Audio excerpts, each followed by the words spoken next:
Hey everyone, it's Leanne here. Welcome to another video at my YouTube channel.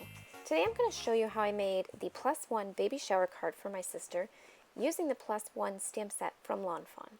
So to begin, I've colored the little stove and the little bun in the oven, like on the left as you see, and I'm going to show you how I did that.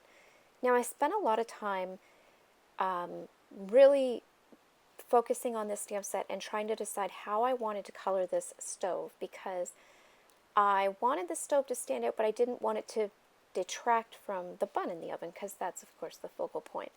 I did a lot of coloring studies on this, and this is the solution that I ended up going with, and I'm really happy with this result. So I'm using B60 to do shadows basically, and then I'm using the colorless blender to just blur out those shadows.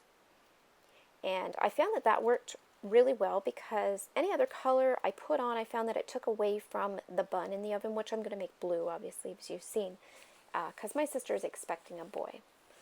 So I used BV02 just to add some darker shadows on the elements, and then I went in with blush R20 to add on the cheeks, and I just dampened that with a colorless blender too. You can spread the cheek color out a little bit by using the colorless blender on that. And then I'm using E00, E11, and then the cheek color as well from the oven here on the little bun. I loved coloring this. I thought he was so cute. He was my favorite part. So for the oven, I wanted it to be a light blue, so I used B00. Now what I did here is I put one thin, quick wash of blue on the background. And then I let that sit and dry, and I went back to color the little bun wrapper, or the muffin wrapper. So I used the same B00 and then B04 to create the shadows on the wrapper.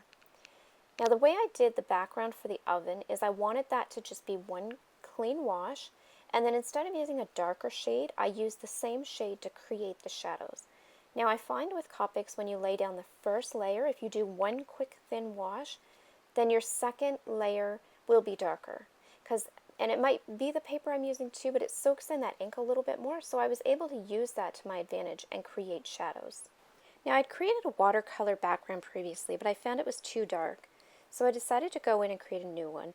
I used a single light blue, a cerulean blue hue from my Copic watercolor set. And here I just marked out the area that I wanted to make sure at least that I covered, so that when I put that oven down, you could still see the watercolor behind it. So for the application, I have a tendency to do brush strokes from top left to bottom right in back and forth motions. And so I wanted to make sure that I avoided that habitual pattern. And so I wanted this watercolor to feel like it was just dropped on the page, that it wasn't going in any sort of direction, coming or going. So the way I achieved that is by just sort of dancing the brush around the page, making sure to cover the area that I had masked. And this way too, it sort of gives an organic edge, and that's what I wanted to achieve, because I didn't want the watercolor to look like it was coming from any sort of direction. I just wanted it to feel like it was nestled into the page. So I'm just pushing that watercolor around. And with this color too, I found that it was a good blue to use because it matched the Copics well. It has more of a yellow undertone, whereas something like an ultramarine blue would be more of a red base, which is more on the purple side. So I found that this really complemented the set of Copic markers well. So I made sure to just dance it around a little bit, making sure that I had a nice organic edge around the page, and it wasn't too unbalanced on one side or the other. And I'm just pushing those edges a little bit, and it's easy to overwork with watercolor, so I'm making sure to add a little bit more detail back in, as I lost a little bit of it on the edges there. And so I let this sit and soak in for a bit and dry, and then I came back in with some concentrated drops of the same color, and I'm just dabbing those in areas in the watercolor area so that I can create a little bit of a dark tone with the same color, so lights and darks. So it's adding a little bit of depth and visual interest into that watercolor wash.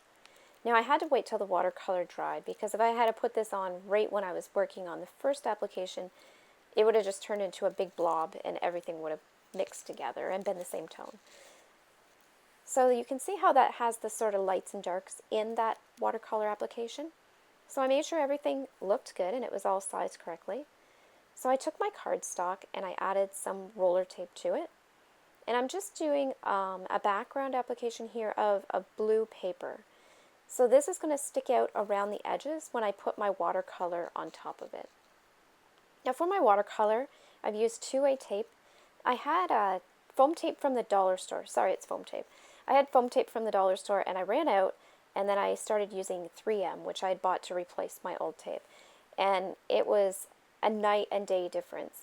When I first started card making, and I'm still sort of new at it, I bought some supplies from the dollar store to get started, and I just can't believe the difference of the 3M tape. It cuts nice, it doesn't goop up on your scissors.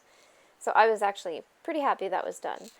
So I had got this all laid down and applied to the card. So I'm just once again checking the positioning of my little oven. And I have my test page too that I have on the right is sort of my concept art. So here I'm just stamping on the sentiment. I have the stove down, but I don't have it applied to the card. Now the reason for that is I'm going to put foam tape on the back of my little oven piece, but I have learned through trial and error that it's hard to stamp if you have elements on your card already that have foam tape on them, because the foam tape rises off the page and prevents your acrylic block from getting a nice application of your stamp down on the paper. So I've learned by lesson, and I have not put foam tape or put my oven down on my card yet. So here I've just put my sentiment together, and I'm stamping it out to make sure it's all straight and that my exclamation point is close enough and straightly aligned at the end of my sentence. I'm just lining that up with my eye and adding that to my card. Now to finish off the card, I wanted to take the little heart from the stamp set and create hearts sort of emitting from the oven. So sort of along the ideas is if you had something baking in the oven and you know how you have that little bit of steam coming out, I wanted that sort of idea, but using hearts in place of the steam. So just radiating love from this little oven that's baking this cute little bun. So I'm just adding my hearts up and out to the edges of the card at the top. And then it's time to add my oven, which is pretty exciting. So I added the foam tape and then just sort of eyeballing it and visually aligning it with my eye, deciding where that center is, in between where I've stamped my sentiments and the center placement of the card. And I'm just getting that in place. And now to finish this off, I took the same colors I used on the oven, the same blues to create the hearts. I just wanted to add a little bit more to tie that in, and so I put that same blue on those hearts to color those. And the nice thing about this is it's a pretty completed card, but it didn't take a lot of products or a lot of marker colors to complete, so it was a really nice project. And I just added a wink of Stella to touch that up, so just to give that finishing sparkle to the card, I added it on the packaging, on the little bun wrapper, and on my hearts. And there you have it. This is the card I created for my sister for her surprise shower, for the little baby boy she's expecting. I hope you guys enjoyed this video. If you did, please give it a thumbs up, and be sure to subscribe so you're notified the next time a video is posted. Thanks so much for watching.